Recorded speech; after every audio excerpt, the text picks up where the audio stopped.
अस्सलाम वालेकुम जी। अच्छा जी, काफ़ी पेरेंट्स हमसे पूछते हैं कि डॉक्टर साहब हमारा बच्चा 1 साल का हो गया है, सवा साल का हो गया है, लेकिन जो उसका वेट 8वें या 9वें महीने पे था, वही वेट ऑलमोस्ट जो है वो अभी तक है।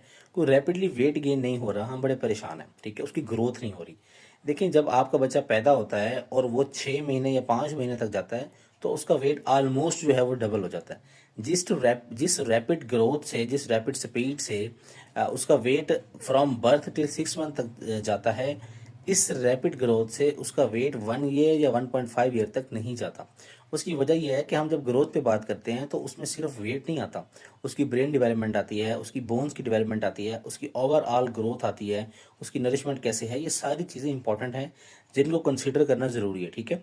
वेट गेन सिर्फ इतना इंपॉर्टेंट नहीं है, उसमें आपने बाकी चीज़ें भी कंसीडर करनी है। 1 ईयर तक उसका जो वेट है वो उसकी जो स्पीड है वो स्लो डाउन हो जाती है, क्योंकि बच्चा क्रॉल करना शुरू कर देता है, बच्चा वॉक करना शुरू कर देता है, बच्चा चीज़ों को पकड़ के सहारे से चलना शुरू कर देता है, बच्चे की ब्रेन डेवलपमेंट होती है, बच्चा हाइट निकाल रहा होता है। तो ये सारी चीज़ें इंपॉर्टेंट हैं, सिर्फ वेट गेन इतना इंपॉर्टेंट नहीं है, ये सारी चीज़ों को कंसीडर करना है। प्लस ये है कि जिस स्पीड से उसने पैदाइश से लेकर 6 महीने तक वजन गेन किया था, उस स्पीड से अब वो गेन नहीं करेगा, उसकी स्पीड स्लो डाउन हो जाएगी, क्योंकि उसके दांत निकल रहे हैं, उसकी बाकी चीज़ें भी हो रही हैं। तो ये सारी चीज़ें भी इंपॉर्टेंट हैं, आपने परेशान नहीं होना। इंपॉर्टेंट बात ये है कि आपने उसमें जस्ट उसके विटामिन्स का ख्याल करना है, उसकी डाइट का ख्याल रखना है, उसके विटामिन डी, बाकी चीज़ें, कैल्शियम वगैरह, इन चीज़ों को कंसीडर करें। बहुत शुक्रिया।